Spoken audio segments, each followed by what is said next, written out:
Welcome to recipes in my way. இன்றைக்கி நம்ம அருமையான சுவையில் எல்லாருமே விரும்பி சாப்பிடக்கூடிய அளவில் ஹெல்த்தியான வெஜிடபிள் ஃப்ரைட் ரைஸ் தான் செய்ய போகிறோம்.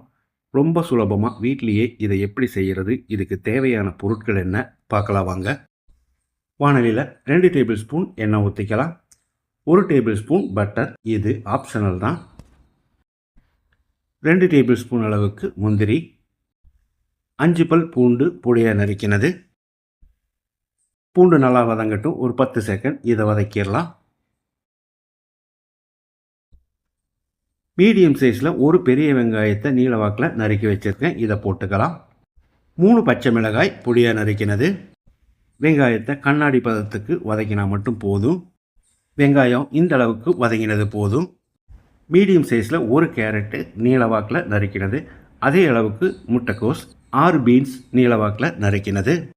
3 கலர் குடமிளகாயிலையும் பாதியை மட்டும் நீல வாக்கில் நறுக்கியிருக்கேன். 3 கலரும் எல்லா பக்கமும் கிடைக்காது, பச்சை கலர் மட்டும்தான் கிடைக்கும், அது மட்டுமே போதும். முதல்ல கேரட், பீன்ஸு, முட்டைக்கோஸை மட்டும் சேர்த்து வதக்கிடலாம். எப்போவுமே குடமிளகாய் சீக்கிரம் வந்துடும், அதனால் இதை மறுபடி போட்டுக்கலாம். ஒரு 30-40 செகண்ட் இதை ஃப்ரை பண்ணி விட்டுடலாம். அளவான தீயில் ஒரு 5 நிமிஷம் வேகட்டும், மூடி வச்சிடலாம். 5 நிமிஷம் மூடி வச்சு வேக விட்டுருந்தோம்.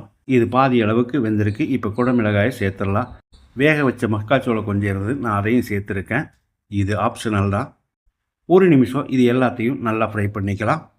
இப்போ இதில் உதிரியாக வடித்து வச்சுருந்த சாதத்தை சேர்த்துடலாம். நான் பாஸ்மதி அரிசி தான் உபயோகிச்சிருக்கேன், சாதாரண சாப்பாட்டு அரிசிகளையும் செய்யலாம். இந்த அரிசி வேக வைக்கும்போது பாதி எலுமிச்சம்பழத்தோட சாறையும் 1 டேபிள் ஸ்பூன் உப்பையும் சேர்த்து வேக வச்சுருக்கேன். இதில் 2 table spoon soya sauce, 1 table spoon vinegar.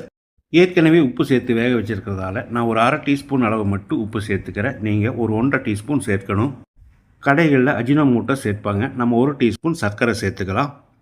1 teaspoon மிளகுத்தூளையும் சேர்த்து அளவான தீயில் 1 நிமிஷம் நல்லா பிரட்டி விட்டுடலாம்.